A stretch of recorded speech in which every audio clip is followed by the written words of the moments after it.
Bueno, pues buenos días a todos. Mi nombre es José Francisco Alés, soy abogado senior del despacho Martínez Echevarría, del área mercantil y concursal y procesal mercantil. Nos dedicamos también dentro de ella a la prevención de los delitos a nivel de empresas y sociedades. Después de las ponencias de mis compañeros, pues me toca a mí hablar un poco de la responsabilidad penal de las personas jurídicas y, sobre todo, de las últimas reformas que se han producido en relación con la misma y de la visión que de ella hace la última circular que se ha emitido por la Fiscalía General del Estado, la circular 1/2016, en este mes de enero. Tenemos un punto de partida que debe ser el siguiente. Tradicionalmente, nuestro principio, mejor dicho, nuestro derecho penal, se ha entendido que las personas jurídicas, las empresas, nunca podían delinquir, que siempre tenía que hacerlo una persona física, la autora material del delito concreto. Y se utilizaba para ello, o para justificarlo, el viejo aforismo latino de las societas delinquere non potes. Este régimen cambia, como se venía haciendo en todo el continente europeo, a partir del año 2010, donde se reforma el Código Penal y se introduce en España el régimen penal por primera vez de la persona jurídica. Hasta entonces, las personas jurídicas únicamente lo que tenían como responsables penales eran una serie de consecuencias accesorias, pero no un reproche culpabilístico de pena, que siempre tenía la persona física. Y esa consecuencia accesoria, en realidad, lo que se hizo con la reforma de 2010 fue convertirlas en penas. La reforma, como decimos, convierte en sujetos de derecho penal, sujetos responsables de derecho penal a las sociedades, al margen de la persona concreta individual que es autora material del hecho de que se trate. Y en el año 2015 se produjo una nueva reforma del régimen de responsabilidad penal de las personas jurídicas, donde se reforma el artículo 31 bis, que era esencialmente el que se introdujo con la reforma de 2010, atribuyendo responsabilidad penal a las personas jurídicas, y se amplía sobremanera el contenido de este artículo por esta última reforma de 2015, estableciéndose además una importancia determinante en los mecanismos de compliance o protocolos penales que se denominan, para conseguir que la propia persona jurídica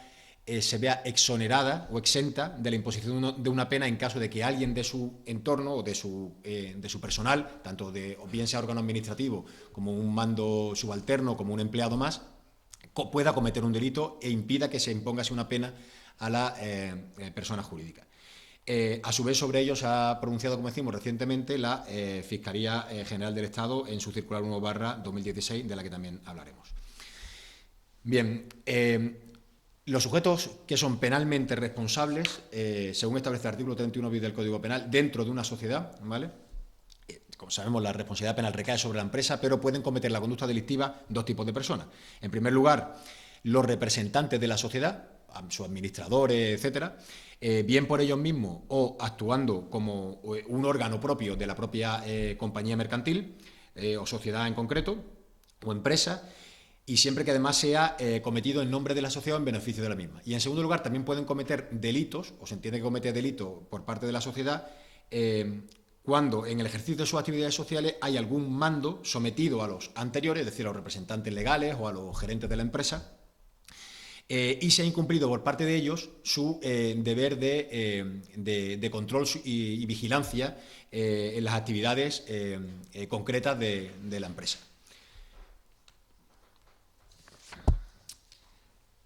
El apartado segundo del artículo 31 bis del Código Penal, que es una de las novedades esenciales de la reforma que se produce en el año 2015, establece realmente la importancia de los compliance o los protocolos penales para las empresas. Porque literalmente dice que si el delito fuera cometido por las personas jurídicas de la letra A, es decir, aquellos que son representantes legales u órganos directivos de la sociedad, la misma quedará exenta de responsabilidad si se cumplen una serie de condiciones, ¿vale? Exenta de responsabilidad penal, se entiende. No se le va a imponer ningún tipo de pena a la persona jurídica cuando se cumplan una serie de condiciones. En primer lugar, cuando se creen esos modelos que hemos citado antes como de prevención de delitos, esos llamados protocolos penales. En segundo lugar, cuando existe una supervisión del funcionamiento y del seguimiento de esos modelos por parte de una persona que tiene que estar encargada de los mismos, que es lo que se viene a denominar el órgano de cumplimiento o compliance officer, ¿no?, como se dice. Y en tercer lugar, que se haya producido el delito, que los autores hayan cometido el delito eludiendo los controles de forma fraudulenta que se han establecido para prevenir ese tipo de delitos.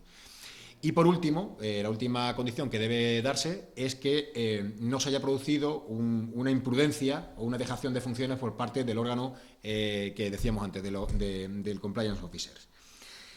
En caso de que no se pudieran acreditar, dice específicamente este artículo o este apartado del artículo 31 bis del Código Penal, en lugar de exonerar de pena, es decir, de no imponerle pena alguna a la sociedad, puede atenuarse la misma, pero específicamente se dice que es una cuestión de prueba, cosa que es ciertamente reprochable.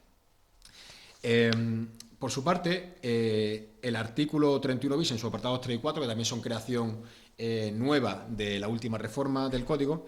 se refiere también a las personas jurídicas, a las empresas de pequeñas dimensiones, las que estamos acostumbrados a tratar en el día a día, las pequeñas sociedades limitadas, etcétera. Donde dice que aquí esas funciones de supervisión que se atribuían al Compliance Officer, que en teoría debe ser un órgano independiente de la empresa, como luego veremos, se pueden atribuir aquí al propio administrador de la sociedad, ¿vale? Para que no se incurran en mayores gastos. Y que también establece el apartado cuarto de este artículo que también quedará exenta de responsabilidad la persona jurídica si antes de la comisión del delito se ha precisamente ejecutado y adoptado ese programa de prevención de delitos o ese modelo de organización y gestión que resulte adecuado para prevenir los delitos de la naturaleza del que fuera cometido por parte de la sociedad, ¿vale? O para disminuir el riesgo de su comisión. E igualmente, como ocurría con respecto a las otras personas que antes estaban descritas en el apartado A del artículo 31 bis segundo párrafo del Código Penal, se considera como circunstancia atenuante si no se puede probar al completo todo ello. Bien, la importancia de estos protocolos penales o de estos modelos de compliance viene determinada por el propio Código Penal, por la propia reforma. Se establece un apartado quinto dentro del artículo 31 bis, por esta reforma del año 2015, donde viene a determinar cuáles son los requisitos esenciales que deben cumplir en el compliance, ¿vale? ¿Qué requisitos deben tener esos modelos de gestión para que efectivamente pueda al final verse exonerada de responsabilidad penal la persona jurídica? Esos requisitos son, en primer lugar, identificación, ¿vale? Identificar las actividades en cuyo ámbito pueden ser cometidos los delitos. En segundo lugar, establecer los protocolos o procedimientos adecuados que lleven a adoptar las decisiones y ejecutar las mismas, ¿vale? Con relación a aquello. En segundo lugar, disponer de unos modelos de gestión coherentes de los recursos financieros de la sociedad para impedir que se cometan delitos dentro de ese proceso. Y además, una obligación de información, ¿vale? De informar de los riesgos e incumplimientos al organismo encargado de vigilar por el modelo compliance, que antes denominábamos oficial de cumplimiento, compliance officer. Además, establecer un sistema disciplinario para que todos aquellos empleados, trabajadores o miembros de la empresa que incumplan el protocolo, tiene que establecerse una serie de medidas disciplinarias o correccionales de los mismos. Y además se debe de establecer una revisión, una verificación periódica del modelo y de su eventual modificación cuando se observen o se aprecien circunstancias que aconsejen el cambio del mismo. También se introduce de forma nueva el artículo 31 ter del Código Penal por la reforma del año 2015, donde se hace una precisión importante a estos efectos. La responsabilidad que se atribuye a las personas jurídicas se define de forma dogmática por los teóricos del derecho penal como una responsabilidad vicarial, es decir, es una responsabilidad que se ostenta por una actuación o un hecho de un tercero, un hecho ajeno. Bueno, no, en este caso no un tercero porque siempre es un órgano o una persona vinculada a la persona jurídica, a la sociedad. Pero esta novedad se hace aún más patente en la reforma del 2015 cuando te dice que será exigible esta responsabilidad penal de las personas jurídicas siempre que se constate la comisión de un delito que haya tenido que cometerse por quien ostente los cargos, funciones aludidas en el artículo anterior, es decir, los que hemos visto antes de mandos o subalternos a los mismos, aun cuando la persona concreta responsable ni siquiera haya podido ser identificada. O sea, antiguamente la responsabilidad penal o civil, cuando eran consecuencias accesorias de la persona jurídica, únicamente se producía juntamente con un reproche culpabilístico a una persona física concreta. En este caso te dice que aunque no se puede determinar qué persona física concreta ha sido la autora del hecho, y aunque no haya podido dirigirse el procedimiento contra él, nace igualmente la responsabilidad penal de la persona jurídica. Además establece que ese apartado, ese artículo 31 ter del Código Penal, que el hecho de que concurran en la persona jurídica, en la persona física concreta que haya cometido el hecho, circunstancias que modifiquen su responsabilidad penal, es decir, atenuantes o agravantes, esas no se van a extender a la responsabilidad penal de la persona jurídica, que permanece de forma totalmente autónoma e independiente, ¿no? Por tanto, esto también tiene relevancia que lo comentemos en relación, por ejemplo, a las transformaciones de las sociedades. Si se produce una transformación, una fusión, una absorción, una escisión de una sociedad con posterioridad a la comisión del delito, eso va a impedir que esa nueva empresa, esa empresa absorbente que ha absorbido la empresa que cometió el delito, o la empresa escindida que forma parte de la actividad donde se cometió el delito, se vean exentas de reproche de culpabilidad penal. No, van a acarrear o van a pechar ellas con la responsabilidad penal que corresponde. Y tampoco se extingue la responsabilidad por la disolución que se denomina encubierta de la sociedad, es decir, por la dejación de actividad de la sociedad que se hace, que se queda ahí muerta, digamos, y se continúa la actividad con otra empresa distinta, cuando en realidad hay una sucesión realmente en la empresa, ¿vale? Hay una identidad en la actividad económica, en el fondo de comercio, etcétera, etcétera. El artículo 31 quater del Código Penal, que también es una creación nueva de la reforma del año 2015, determina las atenuantes, determina las circunstancias atenuantes para las personas jurídicas en caso de que se cometa un delito por las mismas. Estas atenuantes que se establecen en este artículo son las que se establece aquí, que pueden apreciarse si con posterioridad a la comisión del delito y a través de sus representantes legales se producen las siguientes actividades, ¿vale? Son atenuantes que, al contrario de lo que ocurría en los supuestos anteriores que hemos visto, que cuando no se daba la exención se podía producir la atenuación si se daban en parte los requisitos que habíamos visto, aquí se producen también una serie de atenuantes que se producen a posteriori, una vez cometido el hecho delictivo. Esas atenuaciones son las siguientes. En primer lugar, confesar haber cometido el hecho delictivo antes de que el procedimiento penal se dirija contra la sociedad o contra la persona jurídica que se trate. En segundo lugar, colaboración con la justicia, ¿vale? Colaboración para investigar el hecho, etcétera, etcétera, y aportar pruebas de forma notoria para que se puedan esclarecer los mismos y proseguirse el procedimiento contra el concreto delincuente. En tercer lugar, la reparación del daño, ¿vale? Y en quinto lugar, el establecimiento, aunque sea a posteriori, de modelos de compliance o de protocolos penales. También se valora por parte del legislador que la persona jurídica en cuestión que haya cometido un delito pretenda en el futuro no volver a cometerlo mediante la adopción de ese tipo de protocolos penales o compliance que establece la reforma. Por su parte, el artículo, y terminamos ya con el desarrollo de estos artículos, que siempre es un poco más farragoso, el artículo 31 quinquies del Código Penal, que también es una creación nueva de la reforma del año 2015, determina las personas que no están sujetas a la responsabilidad penal, ¿vale? En principio todas las personas jurídicas están sujetas a la responsabilidad penal, salvo las que se establecen en el artículo 31 quinquies del Código Penal.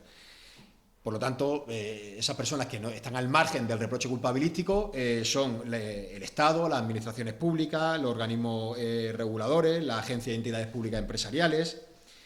En cuanto a los partidos políticos y sindicatos, la circular de la Fiscalía sí le atribuye un reproche culpabilístico, como veremos a continuación. Y también quedan exentas pues, otras organizaciones de derecho público y otras personas jurídicas, incluso de naturaleza mercantil, pero que estén intervenidas por capital público, compuestas de capital público y realicen funciones públicas. Todo ello con una salvedad, que es que se hubieran creado dichas personas jurídicas con la finalidad de eludir una eventual responsabilidad penal. En cuanto a las penas que se le pueden imponer a las personas jurídicas, ¿qué penas prevé el Código Penal? Concretamente el artículo 33, apartado 7 del Código Penal, para que sean impuestas a la persona jurídica, pues vienen recogidas ahí. La multa, la disolución de la persona jurídica, esa multa, como decir, por cuota proporcional puede ser por una cuota que establezca el juzgado, que se sigue siguiéndose el sistema de día multa que viene establecido legalmente, o proporcional en función generalmente de la cuantía defraudada si se trata de delito de defraudación o del beneficio obtenido si se trata de delitos donde se comete para obtener un lucro. También se puede disolver, como decimos, la persona jurídica, se disuelve la sociedad, y eso es una sanción esencial porque nunca se puede volver a crear esa sociedad con esa misma actividad. Se pueden suspender sus actividades por un plazo que se establece que no puede exceder de 5 años. Esa suspensión de actividades son generales o concretas. Se puede clausurar sus locales o establecimientos. Si es solamente un local concreto de una sociedad que tiene varios locales repartidos por distintos territorios y en ese en donde se produce la actividad delictiva, pues se puede ordenar que sea ese local concreto el que se vea clausurado. Y también se puede prohibir realizar en el futuro la actividad en cuyo ejercicio se haya cometido el delito. O sea, si yo tengo una sociedad que se dedica a varias actividades y solo en una rama concreta donde se ha producido el delito concreto, se puede prohibir el ejercicio de esa actividad concreta, siempre por sentencia judicial, por supuesto. Y también la inhabilitación para obtener subvención y ayuda, tanto de la Seguridad Social como de otras entidades públicas. En este caso no puede exceder el plazo de 15 años. Y por último, intervención judicial, ¿vale? Para salvaguardar bien los derechos de los trabajadores o bien de los propios acreedores, durante un tiempo que se estime necesario, pero que en ningún caso puede superar tampoco el plazo de 5 años. Aquí tenemos siempre ya el juzgado entrometido dentro de la propia gestión ordinaria de la empresa, con la incomodidad que ello supone para la buena administración. Dos de estas penas, que son la clausura de los locales o establecimientos y la suspensión de las actividades sociales e intervención judicial, 3, mejor dicho, pueden ser adoptadas no solo como penas, es decir, no solo después de la tramitación de un procedimiento impuesta en sentencia firme por la autoridad judicial, sino que también se pueden acordar de forma cautelar desde el momento en que se admita a trámite una denuncia o querella y se sigue un procedimiento contra una persona jurídica por la posible comisión de un delito por su parte. Bien, en cuanto a los principales delitos que pueden cometer las personas jurídicas, pues es bastante extenso el número de delitos de muy distinta naturaleza que pueden cometer las personas jurídicas. Estos delitos esencialmente son las estafas o los que más, de forma más recurrente nos encontramos nosotros en el ejercicio de nuestra actividad profesional, pues suelen ser las estafas, suelen ser las insolvencias punibles, los delitos de alzamiento de bienes para no pagar al acreedor de turno o los concursos que se denominan punibles, que también es una creación de la reforma. Los delitos contra la propiedad intelectual e industrial, que son también bastante frecuentes. Delitos contra el mercado y consumidores, sobre todo la publicidad engañosa o la facturación fraudulenta. El blanqueo de capitales, esencialmente, y los delitos también que nos llegan bastante al despacho son los delitos contra la hacienda pública y delitos contra la seguridad social, que no solo se adoptan, que se cometen algunas veces porque una sola persona del órgano de administración o de turno o acarrea, el hecho cometido por él acarrea al final la responsabilidad penal de toda la empresa, con el perjuicio que ello supone no solo para los demás miembros del órgano de administración, sino para todos los socios de la sociedad, ¿no? Y, por supuesto, también pues, los delitos contra los derechos de los ciudadanos extranjeros, en su rama de los delitos contra los derechos de los trabajadores, y los delitos contra la ordenación del territorio. Bien, ya lo dice el artículo 31 bis, apartado 5 del Código Penal, y también lo dice el apartado segundo cuando habla de la exención de responsabilidad penal de la persona jurídica. Hay que crear corporate compliance, o protocolos penales, que se denominan aquí en España. Se trata de modelos de organizar y gestionar la propia sociedad con una serie de medidas de prevención y de control que resulten idóneas para prevenir la comisión de delitos dentro de la actividad de la propia sociedad. Pues para valorar esa relevancia, aunque ya lo dice el propio código, tenemos que ver que se trate de un programa o de un compliance idóneo que sea adaptado a la sociedad de forma específica, como también dice la Fiscalía General del Estado en su circular, como luego veremos, que se ejecute eficazmente, que tenga un órgano de control autónomo, ese oficial de cumplimiento que decíamos antes, o compliance officer, tiene que ser autónomo e independiente, añade también la Fiscalía en su circular. Que la actuación del directivo de turno sortee fraudulentamente el plan de prevención. Por ello no significa que el protocolo penal que se haya adoptado, si se comete un delito, sea inútil, precisamente todo lo contrario. El hecho de haberlo adoptado y a pesar de ello, como se ha cometido el delito de forma fraudulenta o eludiendo los programas de control del programa, se puede determinar que ello es lo que conlleva precisamente la exoneración de responsabilidad de la persona jurídica. Y que el órgano de control no haya incurrido en imprudencia, en omisiones, en falta de verificación o en ejercicio suficiente de sus facultades de supervisión y de control. Y ya hemos dicho también que en el caso de personas jurídicas de pequeña dimensión, pues que se atribuye al propio administrador el ejercicio de esa función de supervisión para, pues, evitar mayores gastos y que tenga que tener otra persona independiente contratada únicamente a esos efectos, cuando en la actividad de esa empresa quizás no sea necesario gastar un recurso tan importante de tiempo y dinero para ello.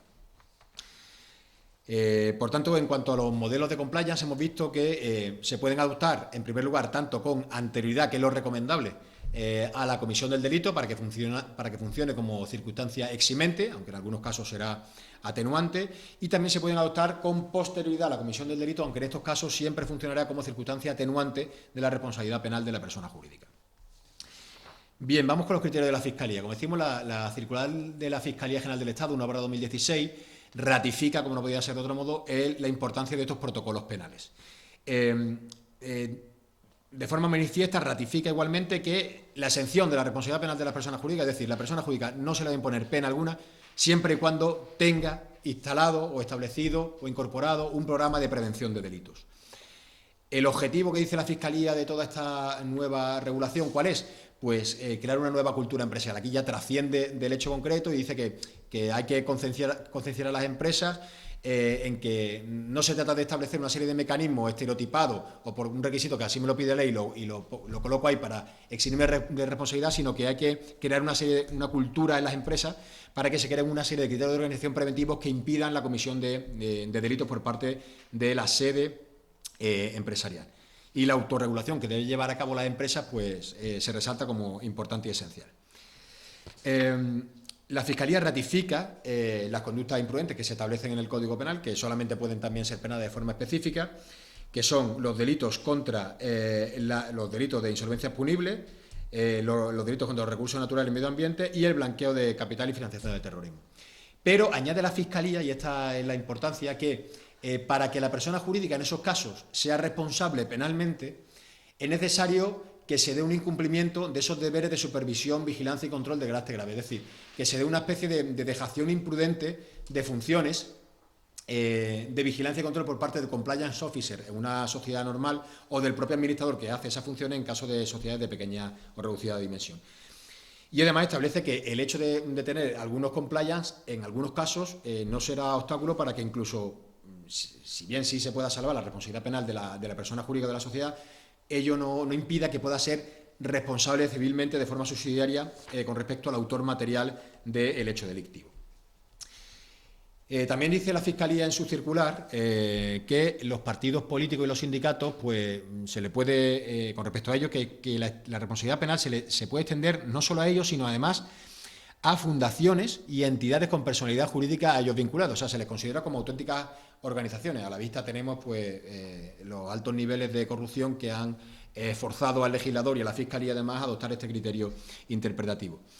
Se establece igualmente la obligación de que los partidos políticos adopten esos programas de prevención y se establece una especialidad en cuanto a las penas de disolución y suspensión judicial, que tampoco aquí interesan y las que no nos vamos a adentrar mucho más. En cuanto a los colegios profesionales de las cámaras de comercio, pues sí se les considera personalmente responsables, no se entienda que sean entidades públicas a los efectos de no estar sujetas a responsabilidad penal, como se establecía en el artículo 31 ter. Y en cuanto a las fundaciones públicas, pues recogiendo el criterio legal, considera que están exentas y también hace una salvedad en cuanto a las pequeñas jurídicas a las personas jurídicas de pequeña dimensión. Pues se recomienda a los fiscales, la propia Fiscalía recomienda a sus propios fiscales que aquí sea muy escrupuloso, muy riguroso en la aplicación de imputación penal a las personas jurídicas y además al propio administrador, porque ello puede suponer que se condene dos veces a la persona por la comisión del mismo hecho, ¿vale? Porque al final, si la persona es jurídica de muy pequeña dimensión, a lo mejor unipersonal, de un socio único, y a la vez se está imputando el delito al socio único, hay que ser muy cuidadosos en la aplicación de la pena para que esa pena no pueda entenderse como una pena doble que se impone por un mismo hecho a una misma persona. Bien, la Fiscalía también trata en su circular sobre los modelos de compliance. Dice que la empresa debe contener un modelo de protocolo para cumplir con la legalidad en general. Por tanto, no solo con la legalidad penal, sino con la legalidad en general, también administrativa y mercantil. Estos modelos deben ser ajustados a cada caso concreto. Deben ceñirse a cada modelo de organización concreta, por lo que tanto en cuanto a su estructura como en cuanto a su tamaño, ¿no?, de la persona jurídica. Por lo tanto, debe respetarse lo que se denomina el principio de proporcionalidad. Y también ello conlleva que no pueden adoptarse modelos de compliance o de protocolos penales que sean puramente estéticos. O sea, con la finalidad de obtener la exoneración de responsabilidad penal, adopte un protocolo penal que es el mismo de esa compañía, que lo he copiado de aquella, que es la avalancha que ahora se prevé que haya por parte de algunos operadores jurídicos de dudosa capacidad jurídica con esa finalidad, porque se entiende que esos programas de compliance no pueden ser eficaces si se dedican a un sector, una actividad distinta a la de mi empresa, o si se trata de una empresa que tiene una dimensión, un tamaño distinto al de la mía, o si tiene, por ejemplo, una estructura totalmente diferente. También existen las denominadas certificaciones de idoneidad de ese programa, que son como una especie de sellos de calidad que se pueden otorgar por terceros, pero la existencia de esos sellos de calidad o esa certificación de idoneidad del modelo que se piden por terceras personas, de esos certificados de calidad, no conllevan per se que uno esté a salvo de que se le pueda achacar responsabilidad penal a la persona jurídica, puesto que la Fiscalía establece que ello solamente es un elemento más de prueba de la existencia del compliance, pero finalmente habrá que ver que se cumplen todos los demás requisitos y criterios que hemos hablado con anterioridad para que efectivamente se pueda hablar de una exoneración total de la responsabilidad penal de la empresa. En cuanto al órgano de compliance o al oficial de cumplimiento, el compliance officer que antes hablaba, pues la Fiscalía ratifica que efectivamente debe tratarse de un órgano interno de la persona jurídica, un órgano interno de la empresa, puede ser un órgano unipersonal o colegiado, es decir, formado por un solo miembro o por varios. Tiene que ser plenamente independiente y autónomo, tanto de la dirección como del resto de departamentos, y un órgano relacional, que tiene que tener un contacto directo y continuo y permanente, tanto con los órganos de dirección de la compañía, como de los órganos de administración, como de los órganos de recursos humanos y con todos los departamentos en general de la propia persona jurídica. Y en cuanto a las pautas de valoración de la eficacia del modelo de compliance, la propia Fiscalía dice que ello no es un salvoconducto automático, es decir, lo que decíamos antes, o sea, no por el hecho de haber cumplido un modelo de compliance sin más, aunque sea copiado de la empresa vecina, voy a estar exento de la responsabilidad penal, o mi empresa va a estar exenta de responsabilidad penal. Se vuelve a manifestar el objetivo de la creación de cultura ética corporativa, que la empresa debe considerar que el establecimiento del modelo debe ser para cumplir de forma genérica la legalidad, no solo la penal, que las certificaciones de las que hablamos antes son solo una prueba más y no conllevan una exención de la responsabilidad penal per se, que debe haber un compromiso y apoyo de la dirección, sobre todo, como sabemos, por parte de las empresas de pequeña dimensión, que la exigencia en el modelo del compliance o la escrupulosidad en el mismo debe ser mayor en los sectores de la actividad de la empresa donde mayores beneficios se obtengan en la empresa y donde sea mayor el riesgo de la comisión de delitos, y que la detección y la denuncia dentro del compliance, porque se establecen una serie de mecanismos por los cuales se pueden articular denuncias al órgano encargado del cumplimiento de la comisión de un delito, sea lo que efectivamente lleve a la exención de responsabilidad penal. En cuanto tenemos la alerta de que esta persona, incumpliendo fraudulentamente los mecanismos de control de la sociedad, está cometiendo un delito, si esos sistemas han funcionado y el compliance officer denuncia automáticamente la comisión de ese delito, eso ya es lo que sirve de exención de responsabilidad penal de la sociedad, y ese reproche de culpabilidad o esa pena únicamente recaerá sobre la persona concreta de la empresa que cometió el delito y no sobre la sociedad. Y además hay que valorar, dice la Fiscalía, el comportamiento de la sociedad en circunstancias y hechos anteriores. Pues bien, esto es básicamente el desarrollo de la reforma legislativa operada en cuanto a la responsabilidad penal de la persona jurídica a partir del año 2015 y los criterios esenciales que la Fiscalía General del Estado establece en su circular 1/2016 sobre el mismo. Gracias por vuestra atención.